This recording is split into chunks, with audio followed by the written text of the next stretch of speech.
Buenas tardes, Pablo.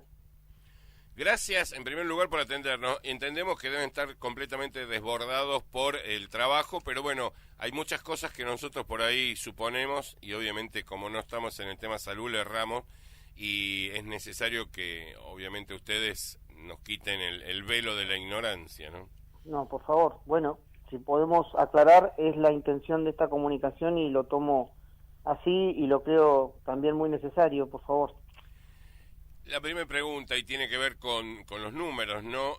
Uno sabe de que no puede haber 110, 120 internados, ni entre el hospital, ni en la clínica, ni en el hotel.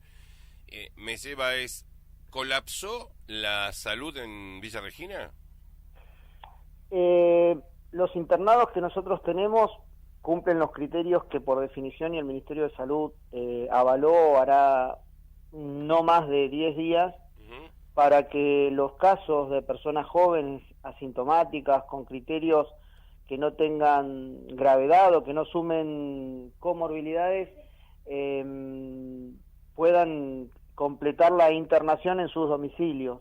Eso tiene una clara estrategia de aliviar el tema de las internaciones porque, como lo habíamos dicho al principio de toda temporada invernal, como pasa todos los años, se suman al resto de las patologías, se Ujú. suman la necesidad de camas, y en una pandemia mundial uno tiene no solamente la patología que habitualmente pasa, sino que sumado a esto, la verdad que realmente controlar el caudal de personas es, por más infraestructura que tengamos y por más personal que pongamos, la verdad que todo se hace poco y la verdad que en este contexto el número de casos aumentado hace imposible, aparte de las personas asintomáticas, son por lo general personas que conllevan la enfermedad o la convalecencia de un COVID, a veces sin síntomas, a veces con leves resfríos, y al aparecer personas con enfermedad cardiológica, un abdomen agudo, muchas veces complica este tipo de internación que por supuesto sigue pasando, así que y entiendo también que un sistema no solamente es la capacidad de cama, sino que tiene que ver también con el recurso humano que se necesita para esa ampliación de cama, esa ampliación de módulos, ampliación de internación, así que es todo un combo y la verdad que hablar de colapso de un sistema en cuanto al número de camas no tiene que ver en este caso, porque Ujú. obviamente las camas se han aliviado, pero así todo el trabajo es arduo, nosotros tenemos desde hace 150 días un trabajo que no cesa y la verdad que a esta altura de los acontecimientos es un alivio poder tener esa posibilidad de un control domiciliario para estos casos que lo posibiliten, por supuesto. Entiéndase de que la pregunta obviamente es para sumar esto. Reconocemos el tremendo trabajo que están haciendo desde el hospital, desde la clínica, pero bueno, obviamente que el factor humano también pesa, deben tener obviamente personal Mm. que se sigue infectando. En alguna charla que nosotros tuvimos, usted nos manifestó, pueden venir 10 respiradores, pero si no tenemos la gente que los sepa usar, que aparte no es una tarea sencilla, no es para cualquiera, tampoco serviría y mucho. Digo, entonces, cuando uno dice colapsa es por decir, bueno, eh, la gente que está laburando le está poniendo toda la onda, pero por eso también está el tema de las internaciones domiciliarias. Hay controles, cómo se hacen, hay no sé si denuncia, pero comentarios, viste, de comerciantes que dicen, tal persona tiene COVID y vino a mi comercio a comprar. ¿Cómo se están haciendo los controles con estas internaciones domiciliarias? Los controles consisten en un trabajo repartido y complicado que tiene tres patas sin duda y son importantes una y necesarias y complementarias unas de otros. Nosotros hacemos un monitoreo que implica un monitoreo telefónico con registros diarios de lo que son las temperaturas, la condición clínica en general. Por lo general son personas que pueden hacer este tipo de monitoreo en sus casas y además en un trabajo complementario con el Departamento Municipal de Defensa Civil a través de Daniel Rifo y un equipo que se complementa con el Desarrollo Social del municipio, no se hace un monitoreo personalizado, pero sí una asistencia en lo que son las otras cuestiones que les pasa a una persona, a una familia que sufre el aislamiento y que requiere de insumos y demás. Y la otra pata que nosotros tenemos, y que es parte del asunto, son las personas, que son también artífices de esta responsabilidad, a la que siempre hemos apelado en cuanto a la posibilidad que tenga el personal de salud para poder dar respuesta y brindar la mayor eficacia en cuanto a la cantidad de personas que uno tiene a cargo. Nosotros tenemos en este momento, solamente en Villa Regina, 300, superan los 300 las personas que son monitoreadas. Uno tiene un equipo de no menos de 15 o 12 personas que se reparten los que son los internados por enfermedad declarada con PCR positiva y lo que son los contactos estrechos, ¿sí? Los vecinos y personas que no cumplen la cuarentena por contacto estrecho, no digo por positivo, porque los positivos no son la gran cantidad, sino que los contactos estrechos. Los positivos que tenemos en la ciudad son 110 a las 9 de la noche de anoche del último parte, sí. Y parte de ellos están internados en la clínica central, los más graves, los sintomáticos, los que tienen enfermedades, otro tanto están en el hospital, y alguna pequeña fracción están en el autostop.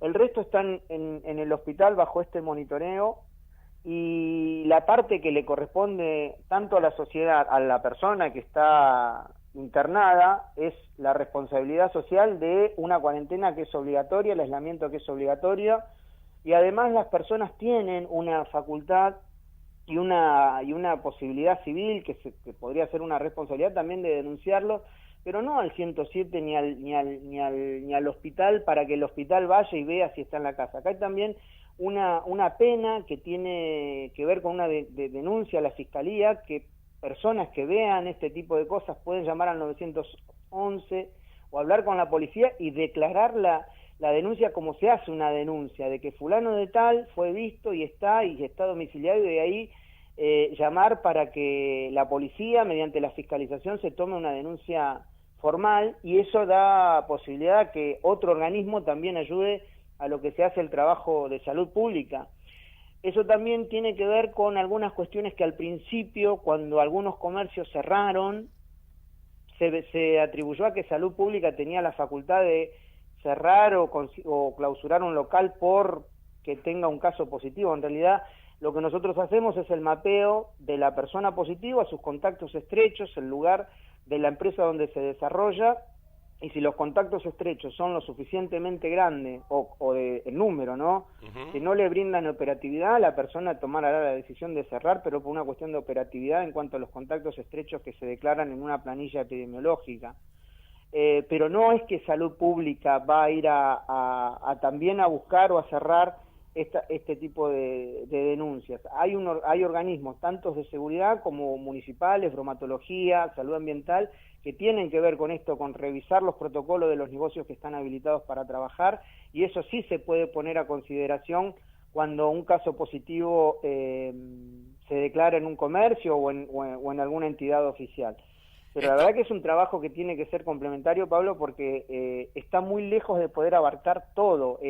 Vigilar a las personas que estén en su casa, vigilar que cubran la cuarentena, hacerse cargo de que también lo vayamos a buscar si la persona no ha cumplido y está en la vía pública. Y la verdad que es un trabajo de todo, porque excede, pero por lejos, no por correrle el cuerpo a la responsabilidad, sino que también, la verdad que con el trabajo que uno tiene y la cantidad de casos que uno tiene y el resto de las cosas que normalmente atiende el hospital, se hace, no te digo imposible, pero se hace muy difícil también controlar de que las personas estén en la casa, por eso es un trabajo complementario. No, seguro. Esto me trae a colación, es que está bien y está bueno que lo repitamos, de que si pasa esto, obviamente la denuncia tiene que ser en comisaría o fiscalía, como el caso que ustedes tuvieron ahí en el hospital de ese paciente que escupía a la calle y todas esas cosas. Ustedes no pueden, fue de los primeros, claro. Por eso, ustedes no pueden aplicar las leyes, para eso está fiscalía. Claro. Nosotros, por ejemplo, lo hemos hablado, a mí me gustaría que por ahí en algún momento ustedes puedan hablar o con José Fernando o con Fabián Fernández, el comisario local o regional, para que ellos, a mí me gustaría que sea como un adiestramiento que tenga la población, porque la población a veces o llama a la radio para que hay una persona que fue vista, que es COVID, que yo sé que está ahí, sí, o llaman al 107 que la vimos, y la verdad que ni la radio ni el 107 del hospital tienen posibilidades de ir a buscarlo, pero si se hace una denuncia con nombre y apellido de quién está llamando, como se tiene que hacer una denuncia, y la policía toma conocimiento, estos tienen el deber o la posibilidad de hablar con la Fiscalía para que la Fiscalía vaya a corroborar o envíe lo que tenga que corresponder, y si tiene que ser reprendido por la pena que valga, porque es una enfermedad de diseminación, es una enfermedad de denuncia obligatoria, y por lo tanto el no cumplimiento de la cuarentena tiene una penalización, una reglamentación dentro de los estratos de la ley. Por lo tanto, me parece que eso está bueno que la gente lo sepa y entienda cómo es una denuncia. Una denuncia no se hace ni por redes sociales, ni llamando a la radio, ni llamando al 107. Y eso estaría bueno que por ahí en algún momento se pueda hacer una entrevista, y que así como llegan tan masivamente una radio o estos programas que con tanta llegada, estaría bueno que alguien instruya y que la gente escuche la forma que tiene que hacer, que se debe establecer una denuncia de este tipo. Te cambio tema. El tema, en este nuevo protocolo donde se explicó, la semana pasada difundíamos los audios también de Mercedes Iberó, donde se permite las internaciones domiciliarias. Sí. También se hablaba de la gente que se hace el hisopado, obviamente que da positivo o negativo, y los contactos estrechos que se suponía que eran positivos. Vos corregime. Si yo tomo el informe de anoche, que tengo 107 positivos, sí, y 309 contactos estrechos, ¿esto me lleva a 400 posibles COVID positivos en Regina? No es tan así, pero a ver si yo puedo explicarle claramente cómo es el tema de los contactos estrechos. A veces los contactos estrechos no son solamente el grupo familiar, donde uno convive, sí, donde uno está aislado, sino que los contactos estrechos pueden ser personas en las que uno trabaja o en las que uno puede desarrollar alguna actividad.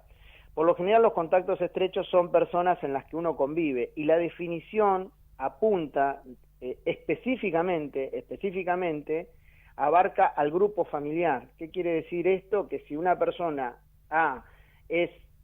resulta positivo para COVID, y esa persona convive con esposa o hijo, y esas personas desarrollan síntomas y están en condiciones de llevar la enfermedad mediante un monitoreo telefónico y mediante un control de 14 días, podría asumirse que esas dos personas que no se hisoparon podrían asumirse como positivo y aislarlas en estos 14 días junto al caso positivo. Ajá. Pero es basado en el grupo familiar de convivencia interna, de familia o de grupo familiar interno. Está.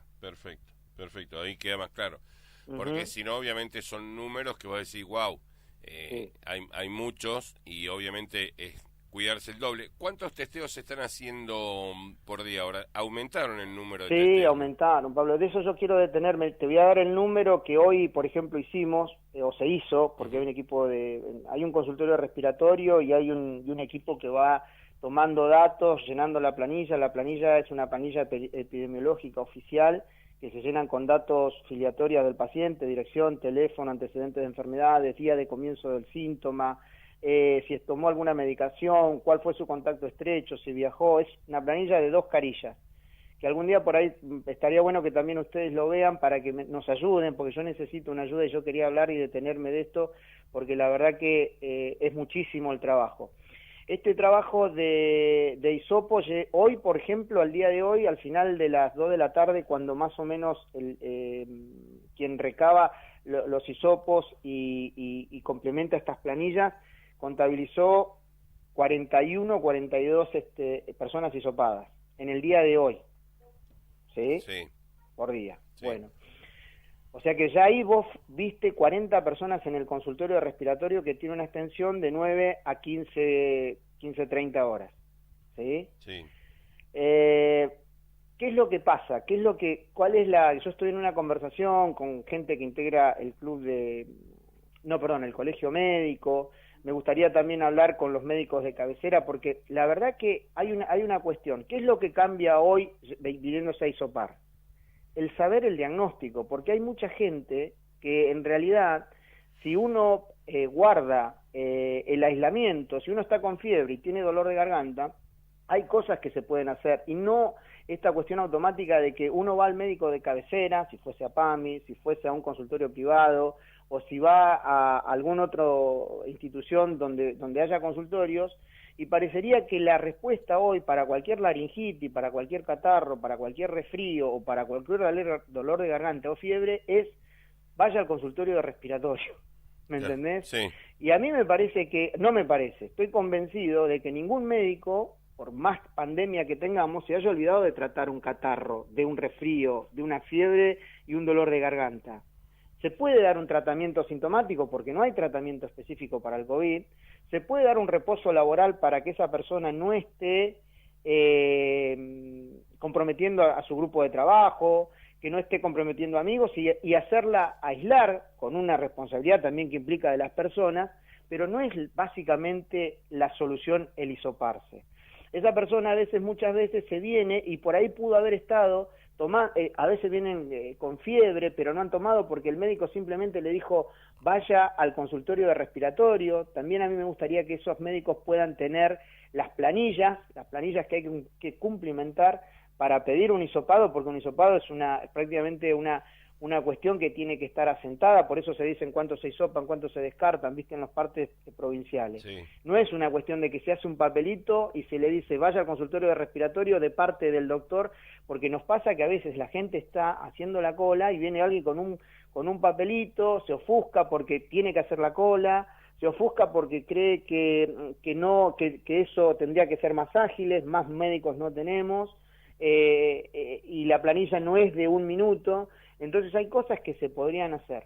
Y hacer 40 hisopos implica la planilla, la consulta, el tratamiento, la consejería, decir, bueno, vaya, un certificado que seguramente va a esperar en su casa el resultado, veremos cómo evoluciona, contrólese. Se lleva 10, 15 minutos por paciente, por lo menos. Entonces, ¿qué es lo que nosotros queremos decir? La solución no es el hisopo, es una cuestión de realidad, porque hoy inclusive si sos joven, probablemente con el resultado, nosotros si tuviéramos que internar a una persona joven asintomática es ponerlo en una habitación en el hospital, si desea estar internado, o en el autostop, con un monitoreo telefónico, en los cuales 2 veces se contacta con él para el registro de los controles, pero no es una atención personalizada. Y eso por ahí también es la facilidad que está de estar en la casa, pero responsablemente. Esto es lo que más importa en esto, es la responsabilidad y el aislamiento. El verdadero impacto contra una enfermedad que no tenemos vacuna, no tenemos tratamiento. Se han dicho de tantas teorías y de tantos libros y bibliografía, lo único que sabemos es que el aislamiento para una persona afectada es el principal tratamiento. Para las personas jóvenes, entonces, ¿cuál es la necesidad por qué no se puede dar un certificado en un consultorio privado? Y que le digan, guárdese 7 días, hágalo responsablemente, vea, y en la semana, si usted tiene más síntomas y le genera duda de que si estuvo o no estuvo, puede ir con esta planilla que yo le doy al consultorio respiratorio, pero no mandarlo automáticamente. No sé si me entiende, Sí, Pablo, perfecto. no sé si me puedo explicar, Perfecto, pero sí. es una cosa que nos está a veces saturando al equipo de trabajo, y la verdad que usted tiene que ver el ánimo de la gente cuando va y espera afuera, los ve impacientes, los ve enojados, porque la espera no les parece lo justo, y otra vez el hospital en boca de todos, y la verdad que nosotros tenemos un colegio de médicos que no debe haber menos de 40 integrantes, y yo creo que hay cosas que se pueden hacer, no te digo todos, pero que me ayuden a esto, a contener, a dar un certificado, un tratamiento para una laringitis, un tratamiento para un dolor de garganta, para la fiebre, pautas de alarma, un reposo, y en la semana tiene la posibilidad de ir al consultorio de respiratorio. No ir espontáneamente enviado porque voy con un papelito o voy al consultorio de respiratorio y hisoparme. Hay gente que viene y dice, vengo a hisoparme. directamente. Exactamente, Pablo, y no sabe a veces las discusiones que hay a veces el enfermero, el médico, ¿viste? Y bueno, es todo un tema de educación. Yo creo que también hay que hablar mucho, se necesita mucha comunicación y la gente necesita también por ahí escuchar esto para que también se empodere de sus derechos, porque si uno tiene un médico de cabecera o tiene una obra social y le ofrecen consultorio, ¿por qué el médico no le puede dar un tratamiento hoy para una laringitis? Aparte del hisopado, aparte de decirle que hay un consultorio, ¿por qué no le puede dar el reposo laboral? Digo yo, y lo invito a pensarlo también, Pablo. Yo sé que vos no lo querés decir, lo traduzco yo, que se hagan cargo los médicos de sus pacientes. Un poquito, y que nos ayude. Claro, que le daría una mano grande. Y nos darían una mano grande, Pablo, porque en estos 120 días los médicos de cabecera de PAMI han hecho lo que han podido. Yo entiendo que por ahí no tenían los EPP, que no tenían información, porque a veces se concentró en salud pública y por ahí en la clínica. Yo entiendo todo.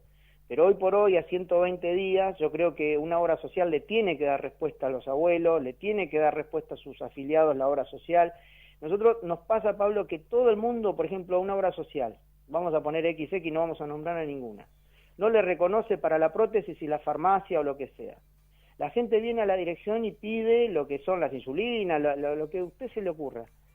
Y terminan en la demanda, en el amparo o en la denuncia contra salud pública o contra el hospital. Ahora, nadie le reclama a la obra social de que si él es afiliado tiene derecho para ciertas enfermedades la cobertura del 100% o del porcentaje que corresponde. Estas cosas también la gente tiene que empoderarse y no hacer responsable toda salud pública, porque la verdad que a veces ¿cómo te lo puedo decir? A veces uno siente que sobre la espalda un montón de cosas que por ahí mira para alrededor y que por ahí, si el esfuerzo fuese compartido, tal vez no sería tanto a esta altura del año y a esta altura de la pandemia el desgaste que tenemos muchos del equipo de trabajo. Te tengo que hacer una pregunta que anda dando vueltas en las redes y vos obviamente sos la palabra autorizada. ¿Han desarmado, entre comillas, de cirugía o han sacado del hospital un respirador para llevarlo a la clínica o algo así? Tuvo que ver con una situación en el día de ayer, no lo vamos a desmentir, simplemente esto también es tomar conciencia, Pablo, de la situación que vive a diario y la situación tensa en la que está el sistema, en una situación que aumentaron los casos y yo no sé si es el invierno.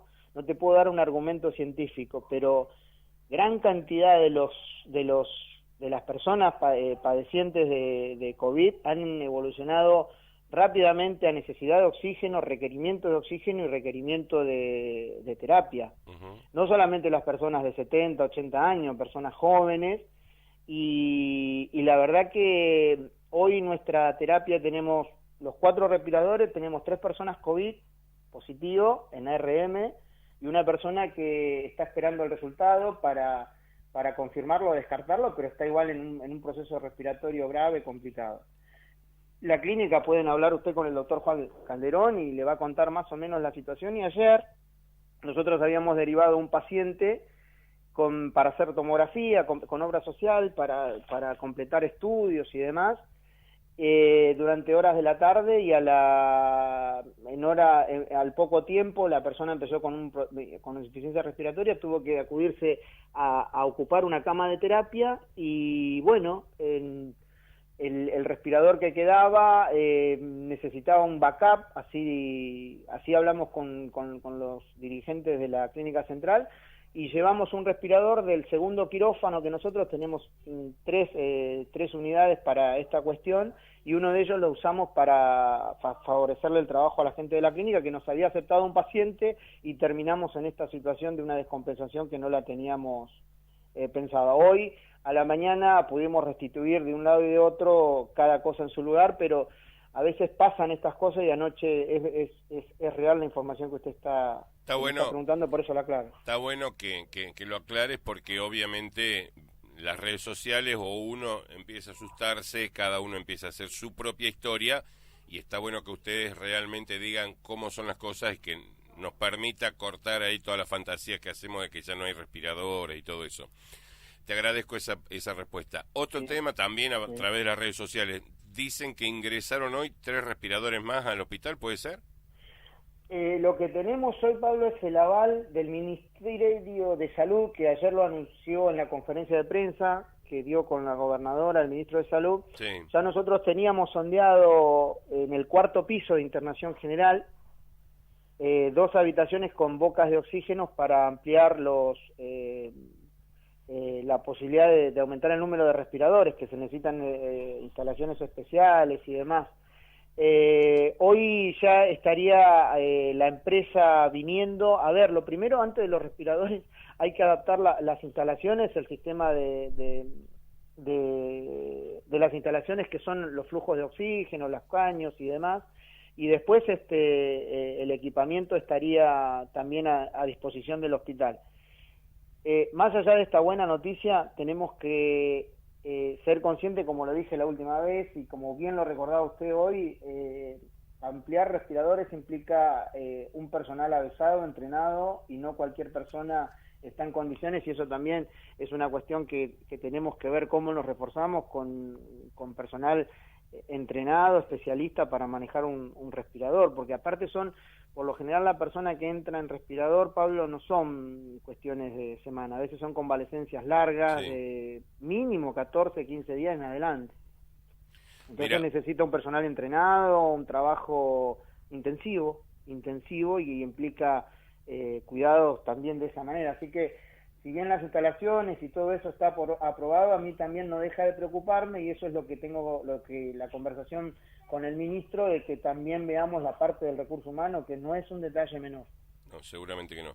En el medio de esta charla nos llama una señora a la radio y dice que el padre de ella tiene 72 años, tenía problemas respiratorios, fue a la clínica, a los consultorios y no la atendieron. Terminó en el hospital, la atendieron muy bien y confirma lo que vos estás diciendo, que los médicos particulares por ahí no atienden, y obviamente está súper agradecida con el hospital.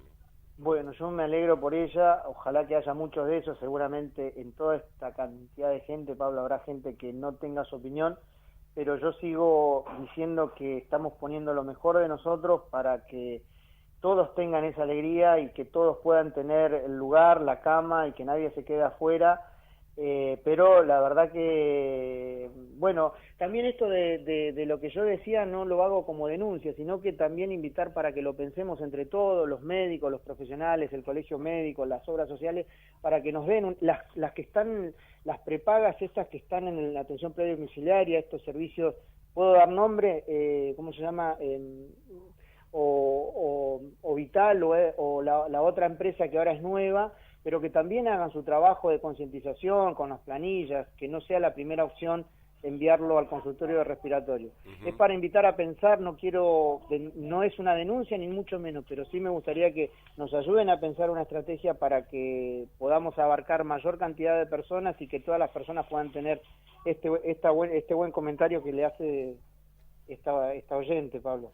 Pregunta que tiene que ver con con parte de la realidad. Ya te saco un poco del hospital. Obviamente tu opinión es más que valedera. Ayer la gobernadora hizo dio una nota diciendo que volvíamos a la fase 1 acá en Villa Regina concretamente. Salieron a movilizarse vecinos, comerciantes, están tratando de que se cambie esa decisión.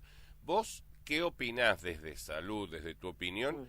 ¿Volver a la fase 1 o continuar como venimos hasta acá, con ciertas restricciones pero con muchas libertades? Mirá, yo tengo una opinión que es lo personal y una cuestión que es lógica y resultado. Vamos con la personal, que es más interesante.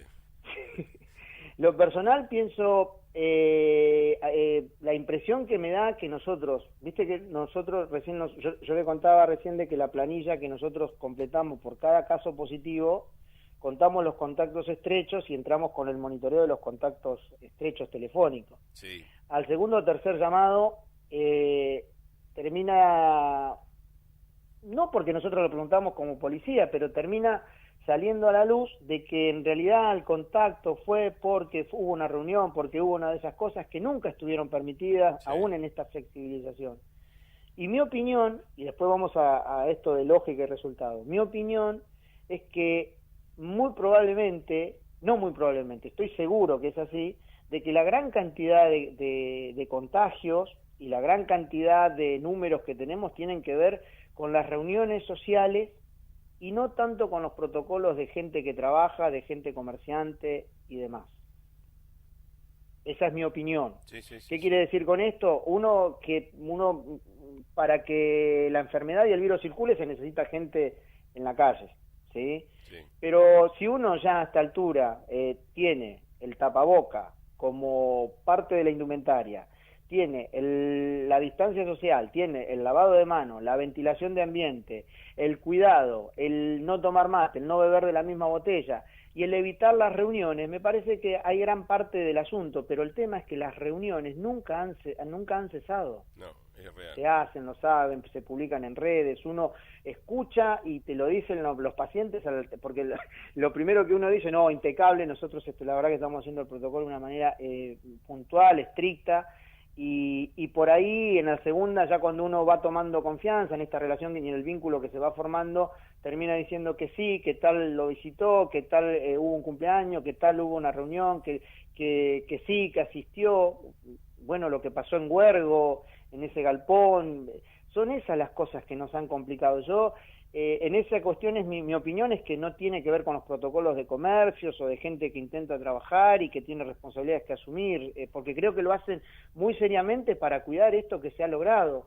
El tema es el resto, que tal vez no son la mayoría, pero son los que nos ponen en tensión al sistema de salud, a la posibilidad de respuesta, a la posibilidad de que le aumenta el número de internación, porque todo el mundo a veces tiende a subestimar, de que no pasa nada, de que esto no, de mirá que va a ser así, hay gente que se anima a descreer de esto, y el tema es que cuando es afectado al sistema de salud, Pablo, se le exige, pero Sí. casi una atención personalizada, ahí no alcanza la calefacción, ahí no alcanza el televisor, tiene que ser HD, tiene que ser DirecTV, tiene que tener la mejor, y la verdad que los recursos, yo digo que en 150 días, nosotros no nos transformamos en una potencia mundial, nosotros nos fortalecimos en ciertos aspectos, pero seguimos estando en Argentina, en la provincia de Río Negro, en nuestra ciudad, con toda nuestra fortaleza, pero con todas las debilidades de un sistema de salud que no son nuevas. Entonces, esto es lo que a mí me preocupa. El tema de esa falta o tal vez no sé si es falta de responsabilidad, sino que uno también me imagino que después de 150 días tiene ganas de hacer cosas, pero las cosas que nos han complicado son estas. Y después el resto de la lógica y resultado, lo que nosotros nos decimos a veces, esto lo hemos hablado con el ministro y con algunos directores, salud pública siempre parecería que va al arco en cualquiera de las decisiones que se tomen, en cualquiera de los estamentos políticos que se toman decisiones, lo que venga o lo que suceda, nosotros lo vamos a recibir traducido en pacientes. Y lo que nosotros nos tiene preocupado es la variable cantidad de pacientes, cantidad de cama, cantidad de insumo, el cansancio que tiene el personal a esta altura. Entonces, esto son las dos cosas. Una, la opinión que le di al principio, y la otra, los resultados. Y los resultados de cualquiera de las dos, nosotros los vamos a tener que recibir porque estamos ahí para eso. Salud pública le queda a la vuelta de cualquier vecino, es así, pase lo que pase, flexibilice, no flexibilice, acate, no acate, crea o no crea, si resulta convaleciente de la enfermedad, seguramente o en la clínica central o en el hospital van a estar esos vecinos que tengan la enfermedad o que la contraigan, por cualquiera de las circunstancias, ¿no? Te hago la última y te agradezco muchísimo tu charla, era necesaria, por lo menos para nosotros y creo que para la audiencia también, ¿no? Quedan clarificadas muchas cosas. Cuando nosotros leíamos las noticias de lo que estaba pasando en otras partes del mundo, en algún momento los médicos hablaban, teníamos que elegir el paciente al que le ponemos o no le ponemos un respirador, por ejemplo. ¿Estamos lejos o cerca de que ustedes tengan lamentablemente que tomar esa decisión de elegir? Completá la pregunta. De elegir a qué paciente ponerle un respirador. Es durísimo. En este ritmo lejos, de crecimiento de casos, sí, no creo que esté demasiado lejos, Pablo.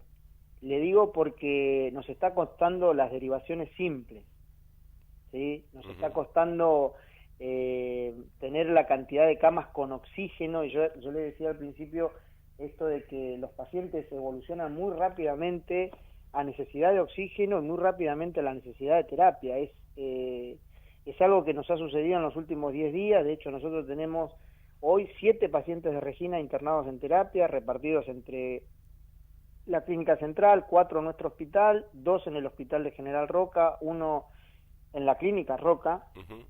Y son personas que no son todas de 70, 80 años, son personas jóvenes. Entonces, en este ritmo de crecimiento no está lejos. Esto no nos ha pasado de tener que elegir a quién ponerlo y a quién sí, pero sí nos ha costado derivaciones en casos puntuales, y muchas veces conseguir una habitación, un traslado no se consigue en el día, pero gracias a Dios todavía lo podemos tener en el hospital, brindándole lo máximo que tenemos, porque hacemos así, tanto en lo profesional como en lo que tenemos en insumos, lo brindamos al máximo, pero tal vez serían pacientes que podrían ser derivados. Hoy el tratamiento para COVID, acuérdense que no es un tratamiento declarado y específico, se puede hacer acá, pero cuando se necesita respirador o se necesita oxígeno y no hay otra terapia, no hay otro tratamiento. Y eso nos está pasando a diario, de que a veces las derivaciones, hoy por ejemplo un paciente de Ingeniero Huergo había conseguido una cama de terapia en la ciudad de Viedma. ¿Se entiende? Sí, o sea, sí. va a estar atendido, pero se tuvo que viajar a Viedma para completar esta necesidad, porque se intentó acá en Roca, se intentó en Sipo, se intentó acá en Villa Regina, no hay lugar, y bueno, se encontró un lugar, ya está en traslado. Me decía el director de Ingeniero Huergo, que por supuesto estuvo hablando, pero esto es lo que pasa, y esto es lo que tensa el sistema de salud. Y nosotros, expectantes, no queremos tener una opinión más que la nuestra. Nosotros, por eso la opinión es una opinión personal, pero en lógica y resultado lo que nosotros tenemos son estos números que la verdad que están exigiendo al mango al sistema de salud, y la verdad que es lo que tenemos nosotros como respuesta. ¿Tan así de que tenemos que elegir a quién? No, pero sí el tema de las derivaciones no es una cosa que esté fácil hoy por hoy, y esto tiene que ver simplemente, no hace falta inventar nada, sino que uno leyendo los casos de Roca, los casos de Cipolletti, los casos de Allen y de todo el Valle, y teniendo en cuenta que los sistemas de derivación se agotan en Roca y en Cipolletti, por lo menos en nuestra región, esto no parecería estar tan lejos. Por eso, ¿qué es lo que tenemos que hacer? Cuidarnos, y sobre todo pensar de que si yo me cuido, estoy cuidando a la persona que tiene hipertensión, que es diabético, que tiene enfermedades, que es fumador, que es EPOC, que tiene asma, porque realmente en invierno, asociado por ejemplo a las enfermedades como el neumococo, como un montón de otras, o el influenza, el virus de la influenza, que es el virus de la gripe estacional, sumado a COVID, la verdad que es un combo que evoluciona muy rápidamente a la descompensación y el requerimiento de oxígeno, Pablo. La pregunta que hacía, que vos no estabas dando la respuesta, es precisamente por eso, ¿no? Claro. En este contexto, ustedes salud, están poniendo todo de parte de ustedes, y nos toca a nosotros poner la otra parte, que es decir, sí, nos quedamos, nos guardamos, dejamos de boludearnos, nos juntamos con amigos, porque a este ritmo ustedes van a tener que elegir a quién sí y a quién no, y obviamente no debe ser nada bueno, porque ustedes han estudiado esa profesión únicamente para salvar vidas. Se trata de eso, Pablo, pero se trata que además esta enfermedad te atraviesa como médico, como director, como padre, como amigo, como reginense. Y yo lo vuelvo a insistir, y creo que lo dijimos en la última charla, cuando esto pase, yo quiero verlos, tenemos que encontrarnos todos, no porque yo lo quiera, tenemos que encontrarnos todos, ¿sí? ¿Qué quiere decir esto? Para nosotros, cuando esto pase, seguramente, va a haber conclusiones, quién hizo, quién dejó de hacer, quién se equivocó, quién no, 10.000 conclusiones, pero también va a haber una estadística que va a decir que el 0,1, el 0,2, o pongan el número que quieran, fallecieron. Pero más allá del 0, no sé cuánto que implique, ojalá no sea nunca, pero a mí lo que me hace ruido es que son vecinos nuestros, Pablo, y esos vecinos son padres, son hermanos, son familias. Yo el otro día cuando esto sucede, que se va por ejemplo, a una terapia de roca, y una de las primeras familias a las que uno acompañó y uno estuvo ahí pendiente, como en toda la mayoría de los casos, pero esa familia muchas veces, cuando es trasladado, es muchas veces la última vez que lo ve a esa persona, y muchas veces, si es COVID, también tienen una despedida totalmente distinta, y eso son vecinos nuestros. Entonces, más allá de los números estadísticos, cuando pasan estas cosas es un drama, es un verdadero drama, es una situación que duele, y duele como vecino, como director, como médico, y ni te cuento cuando te atraviesa en lo familiar. Uno lo puede contar en primera persona, y ahí es cuando duele y cuando nos damos cuenta, la pucha, esto pasa. Y bueno, nada, que estemos todos, pero no nos olvidemos que esto cuando pase, tal vez para Río Negro, para el país, seamos un tanto por ciento en aquella ciudad que se llama Villa Regina. Nosotros los reginenses nos tenemos que ver como vecinos, como integrantes, y por eso cuidarnos entre todos es lo que a mí me parece que tenemos que hacer, porque cuidarnos a nosotros es cuidar a estas personas que muchas veces el desenlace no es el mejor, no es el esperado, y realmente afecta, atraviesa familias, es una situación muy difícil, créanme. Doctor, muchísimas gracias por su tiempo. Disculpen que me haya extendido y les agradezco este ratito No, para sí. tener contacto con la gente. Que tengan muy buenas tardes, Pablo.